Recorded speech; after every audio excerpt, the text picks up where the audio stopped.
Hello everyone and greetings to all of you watching this video once again, my dear Naga brothers and sisters and friends from other communities. I hope you all are doing well.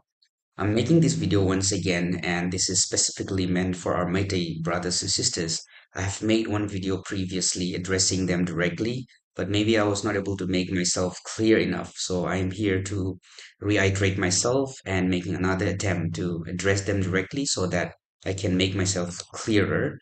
And here's what I want to say. As human beings, we all know one thing that differences will always exist. Even inside one family, people will disagree in one point or the other. That does not mean that we must tear each other apart or we must be at each other's throats.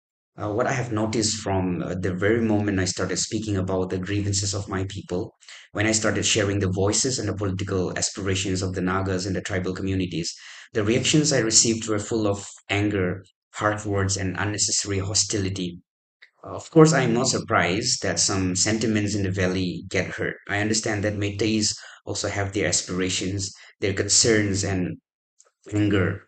Naturally, disagreement will come, but disagreement should not or should never become hatred. It should never become a reason to attack a person with insults, mockery, or threats.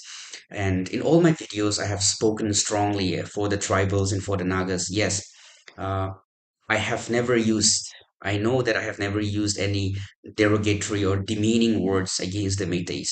Never. I speak firmly, yes, but respectfully. I try to maintain respect as much as possible.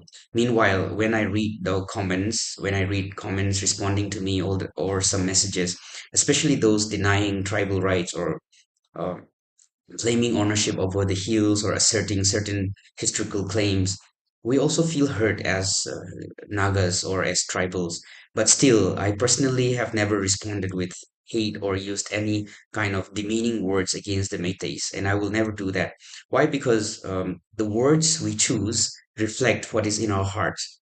Because if you truly do not hate the Nagas, your words should reflect that too. But many of the comments I receive clearly come from a place of anger, hostility, and that is very, very painful to see. And I know there will definitely be anger. We also have the anger when you say something that goes against our interest, and that differences will be there.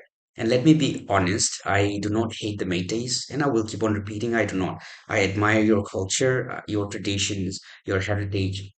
I appreciate your strength. What most Nagas or tribals in the hills disagree with are certain claims, certain narratives, and certain attitudes that makes them feel disrespected or diminished.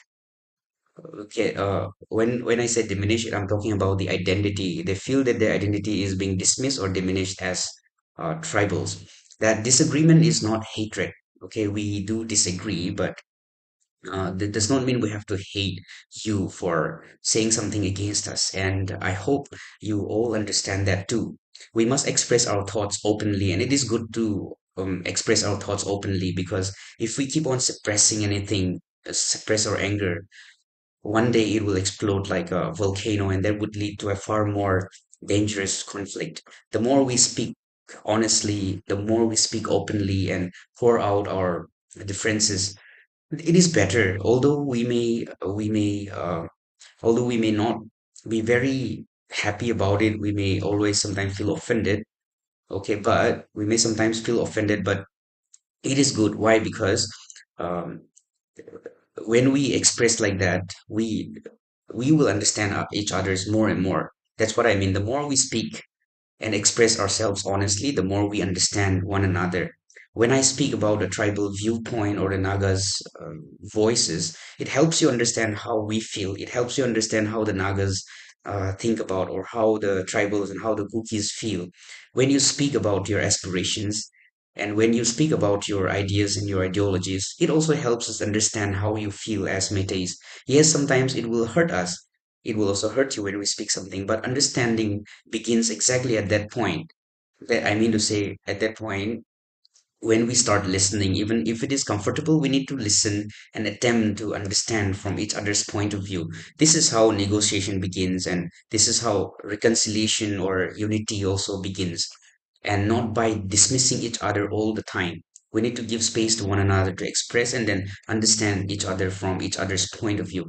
This is how a peaceful solution grows. So my request, my humble request is very, very simple.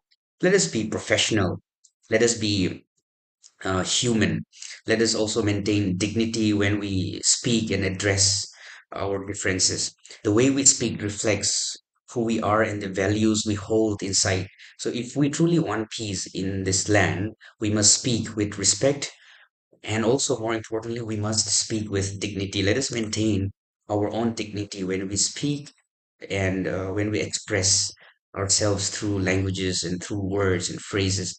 Again, if I have said anything wrong, or if I have said anything unintentionally that has hurt anyone, please know that that is never my intention. Differences will be there, and I will also accept the differences that you put across the tribals or the Nagas. I will continue to express the truth and the voice of my people, the common voice of what the people are thinking, of what my people are thinking.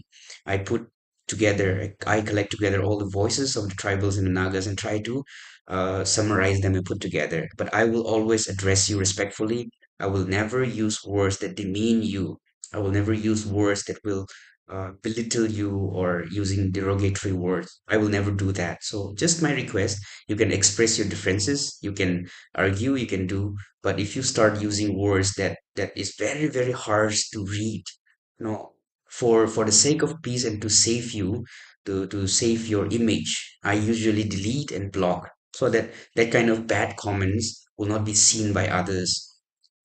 If you use words and arguments respectfully, I always keep them, but the words that are very, very derogatory, I try to delete just to save the bad image. That is the only intention. I hope you don't get me wrong, and I hope that we will learn to understand one another and express our differences in a more respectful manner. Thank you so much for listening, and God bless you, and have a great time ahead.